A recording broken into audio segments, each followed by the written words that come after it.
My grandmother left me her house in her handwriting, in a will she notarized herself, 8 months before she died. My parents knew this. My brother knew this. What they didn't know was that I had spent the last 4 years paying the property taxes, the insurance, and 2 rounds of structural repairs, and I kept every single receipt in a fireproof box under my bed. By the time my brother's moving truck turned onto Elm Creek Road, there was a cease and desist letter taped to the front door, and my attorney was parked in the driveway. They thought I was still the daughter who smiled at Thanksgiving and said nothing. They forgot I was also the one who read the fine print. My name is Elena Marsh. I am 31 years old, and I work as a senior accountant at a mid-sized logistics firm in Portland, Oregon. I say this not to brag, but because it matters to this story. Numbers are my language. Contracts are my native tongue. I notice when things don't add up, and I never, ever throw away paper. It was a Wednesday evening in early March when my phone rang. I was sitting at my kitchen table with a bowl of reheated soup and a stack of client files.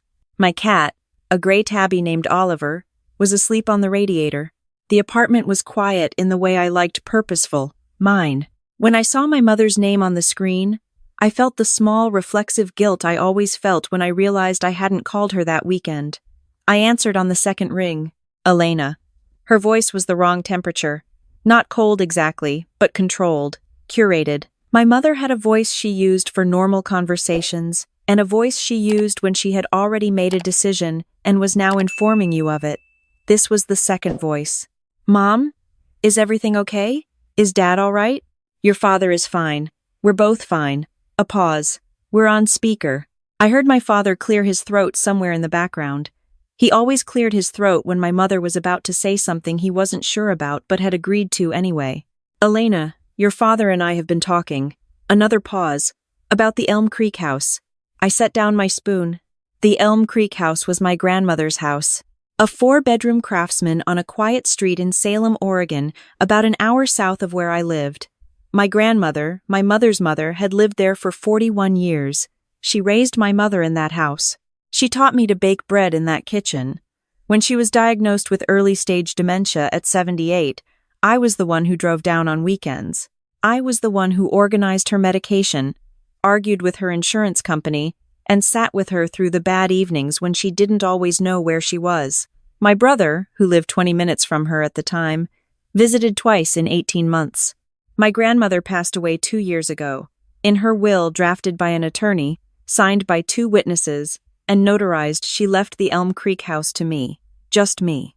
She left her jewelry to my mother and a small savings account to my brother. The house was mine. What about it? I said. We've been thinking, my mother said, and your father and I both agree that it doesn't make sense for that house to just sit there. It's not sitting there. I've been maintaining it. I'm planning to move into it next year when my lease is up. Elena. Her voice took on the tone she used to correct my posture at the dinner table when I was 12. Your brother is getting married. They need a place to start. The Elm Creek house is a family home. It should go to family. I was quiet for a moment. Outside my window, a city bus hissed to a stop. Mom, I said carefully, that house is already family. It belongs to me. Grandma left it to me in her will. Wills can be complicated, she said. And your brother needs stability right now. He and his fiancée can't afford the market in Salem. That house is just sitting empty. I just told you, it's not empty. I'm maintaining it. I pay the property taxes. I pay the insurance. I had the foundation looked at last fall and paid for the drainage repair out of my own pocket. Which is very generous, my mother said, in a tone that suggested it was not generous so much as it was expected. But you have your apartment. You're established. Your brother is just starting out. My father cleared his throat again. Mom, I need you to say clearly what you're suggesting. A beat of silence. Then, we'd like you to sign the house over to your brother. We think it's the right thing to do for this family. I looked at Oliver on the radiator. He opened one eye and closed it again. No, I said. Elena. No, that house was left to me by Grandma. It is mine. I will not be signing anything over to anyone. My mother's voice went from controlled to something harder. This is not just about you. This is a family decision. A family decision about my legally owned property, I said, made without me. That's not a family decision, Mom. That's something else. I hung up. I sat there for a long time after that. Oliver climbed off the radiator and came to sit on my feet, which is the thing he does when he can tell something is wrong. I ate the rest of my soup cold. I thought about my grandmother's kitchen, the smell of it, the blue ceramic canisters she kept on the counter. I thought about the afternoon she sat across from me at her table and said, with perfect clarity, "Even then I want you to have this house, Elena. You're the one who shows up." I thought about the fact that I had heard this before, not the exact words, but the shape of it, the architecture of being the one who does the work and then being asked to hand the result to someone else. I called my best friend, Priya, who is also an attorney family and property law, which I have always been grateful for. She picked up on the first ring. "Tell me everything," she said. I told her everything. When I finished, there was a brief silence on her end. "Okay," she said. "First question. Do you have the will?" "Yes." "Do you have proof that the title was transferred to you after probate?" "Yes, I have the deed. It's in my name." "Good. Do you have documentation of the payments you've been making, taxes, insurance, repairs?" 4 years of receipts in a fireproof box. Priya made a sound that was almost a laugh. "Of course you do." Then, more seriously, "Elena, I need to ask you something. Have you had any conversations with your parents about the house, written or otherwise, where you might have said anything that could be interpreted as an agreement to transfer ownership?" I thought, "No. We've talked about the house in the sense of me mentioning repairs, but I've never once said or written anything about giving it to anyone." "Good. Here's what you need to know." She was in lawyer mode now, which meant she was calm and efficient and slightly terrifying. "The will and the deed are unambiguous. The house is yours. No one can force you to sign it over.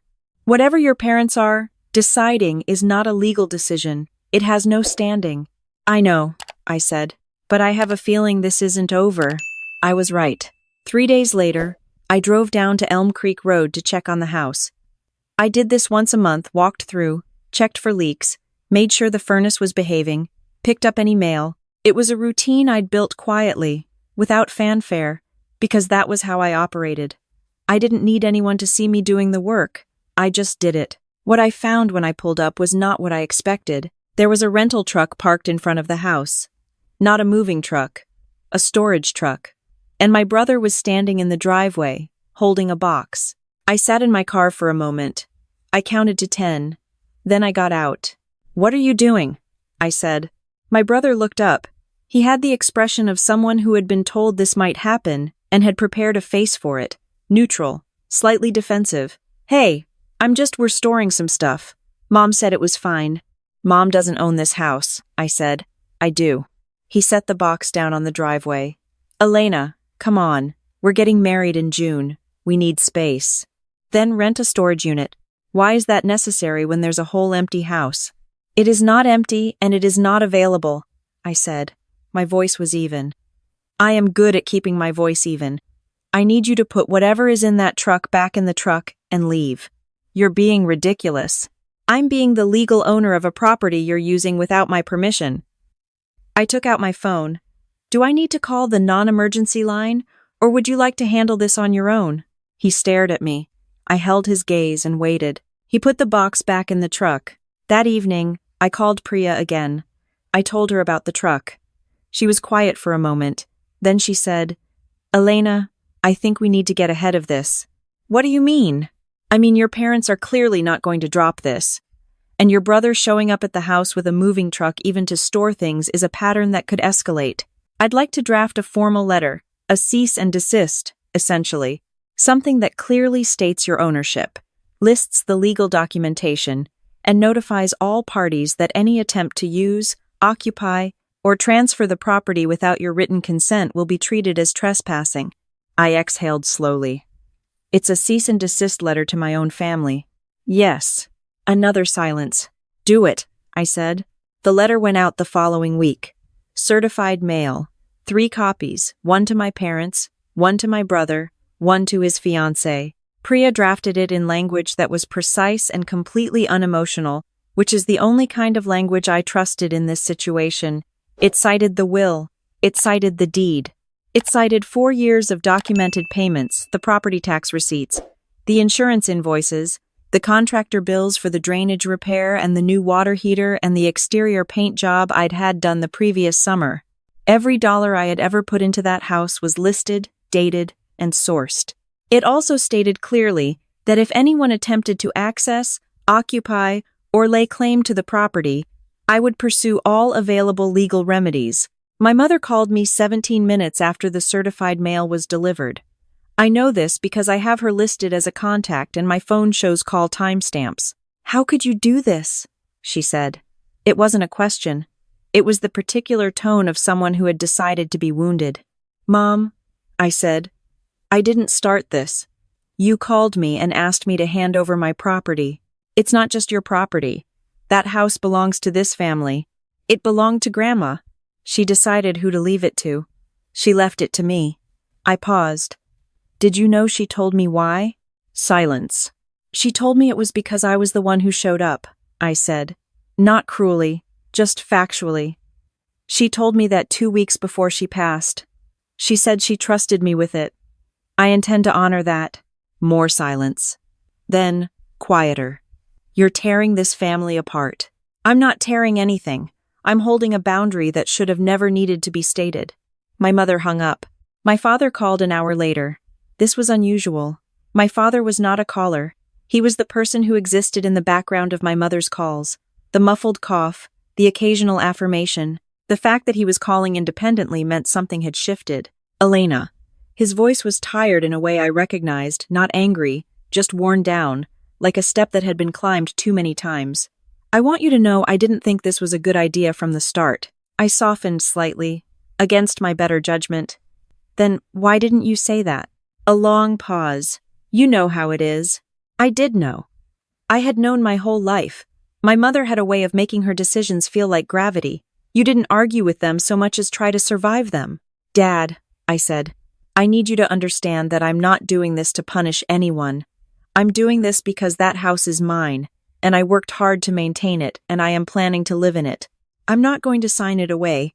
Not to my brother, not to anyone." He was quiet for a moment. "I know," he said, finally. "I know." I think that was the closest thing to an apology I was ever going to get from that side of the conversation. The next few weeks were quiet in the way that usually means something is being planned. My mother stopped calling. My brother texted once to say I was being selfish, and I did not respond. Priya checked in every few days. I went about my work, my life, my routine. I drove down to the Elm Creek house twice more, just to walk through it, to remind myself what I was holding and why. Standing in my grandmother's kitchen, I would look at the blue ceramic canisters on the counter. I had never moved them, and think about all the things she had quietly absorbed in her life, all the ways she had been expected to give and give and give, and how she had lived long enough to decide, just once, clearly and legally and without apology, who she wanted to protect. Me. I was not going to undo that. What I did not expect was that my brother would try to find another way in, not to the house, to the paperwork. Priya called me on a Tuesday afternoon, and her voice had the specific edge it got when she was managing her reaction to something. "So," she said, "your brother visited the county clerk's office last week."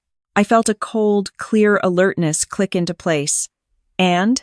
He was asking questions about the probate process. Specifically, he was asking whether a will could be contested after probate was closed. "Can it?" In Oregon, there's a very narrow window, and that window closed for your grandmother's estate about 14 months ago. He can't contest it.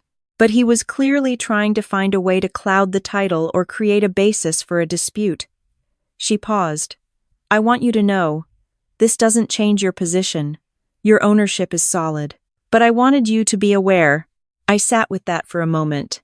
My brother, who had visited our grandmother twice in the last 2 years of her life, who had sent a grocery store flower arrangement to her funeral, who had called my decision not to give him her house selfish, that brother had gone to the county clerk's office to look for a loophole. "Okay," I said. "Okay?" Priya sounded surprised. "Okay, meaning thank you for telling me, and it changes nothing." I heard her exhale. "Good. I also want to suggest, and you can say no to this, but I'd like to file a formal memorandum of the attorney-client correspondence with the county recorder's office." It's a way of publicly documenting that there have been attempts to challenge your ownership. It protects you if anyone tries to create confusion about the title down the line. Do it. The month that followed was, in its way, a kind of strange peace. The formal letter from Priya's office to the county recorder's office drew no further action from my brother. My mother and I did not speak for 5 weeks, which was the longest we had ever gone. When she finally called, it was on a Sunday morning, and her voice had changed again. Not the controlled voice, not the wounded voice, something smaller. "I miss talking to you," she said. I thought about what to say for a moment. "I miss talking to you too, Mom. I miss talking to the version of you that isn't trying to redirect Grandma's wishes." She cried a little then. I let her. I did not apologize, and I did not fix it, and I did not tell her everything was fine. I just waited, and then I said, "I love you. I'm not going anywhere, but the house is not something I'm going to negotiate on." Eventually, she said quietly, "I know." It wasn't resolution. It wasn't a family reunion montage. It was just two people agreeing, for the first time, on what was actually true. I gave myself a move-in date, the 1st of September. That gave me 6 months to sort out my Portland lease and begin the process of making Elm Creek Road my actual home rather than just my responsibility. The night before I handed in my key to my Portland apartment, I stood in my mostly empty living room for a while. Oliver was in his carrier by the door. My boxes were stacked in the corner, labeled in my precise block handwriting. The apartment looked smaller without my things in it, which always surprised me how much space we take up without realizing. I thought about the version of myself from a year ago, sitting at this same table with a bowl of reheated soup when my phone rang with my mother's controlled voice on the other end. I thought about how much I had dreaded that call, even before I knew what it contained. How I had spent so much of my adult life mildly dreading what my family would ask of me next, and how long I had trained myself to respond to that dread by preemptively making things easier for them. That was over now. Not because I had stopped loving my family. I hadn't, but because I had finally understood that loving someone and surrendering what is yours to them are not the same thing, and I had spent too long confusing the two. The morning I drove to Salem with Oliver in the passenger seat and a car full of boxes, the sky was the particular clean blue that only happens in Oregon in early autumn, when the summer haze finally burns off and everything goes sharp and bright. I drove with the windows down a little, enough to let in the cool air, and Oliver sat very straight in his carrier the way he did when he was paying close attention to the world. When I turned onto Elm Creek Road, the Craftsman came into view the way it always did, gradually, through the gap in the oak trees, the front porch first, then the wide front windows, then the full face of it. It looked the same as it always did, solid, patient, waiting. I parked in the driveway. I sat in the car for a moment and did not move. Then I picked up my key, the same key that had been on my keychain since the week after probate closed. The key I had carried every day for 2 years through all of it, and I got out of the car. The front door opened on the first try. It always did. I had kept the hinges oiled. Inside, it smelled like the wood and the faint cedar of the closets and, very faintly, like my grandmother's hand lotion, which I knew was probably just my memory doing something generous. The blue ceramic canisters were on the counter. The morning light came through the kitchen window at the angle I had always loved. Oliver walked out of the carrier the moment I set it down, took 2 steps into the kitchen, and sat down with the authority of an animal who had made a decision. I looked around the room my grandmother had cooked in for 41 years. I thought about her sitting across from me at this table, her hands folded, her voice clear. "You're the one who shows up." I pulled out the chair she used to sit in and sat down, not in my usual chair, hers. I set my keys on the table. It was the first time I had ever sat in this house and not felt like I was visiting. It was the first time it felt like exactly what it was. Mine. Given to me by someone who loved me, maintained by me because I respected that love, defended by me because I had finally stopped treating someone else's wants as more important than my own. My phone buzzed. A text from Priya. 3 words and a house emoji. "You did it." I smiled at the screen and set the phone down. Then I got up, opened the kitchen window to let in the September air, and started unpacking. Thank you for listening all the way to the end of this. If you've ever been told to hand over something that was yours, your work, your inheritance, your peace of mind, just because it would make someone else's life easier? I hope this story gave you something. Drop a comment and tell me where you're listening from. And if this resonated, please subscribe to Mila Revenge Stories and hit the like button. It helps this story reach someone who might need to hear it today.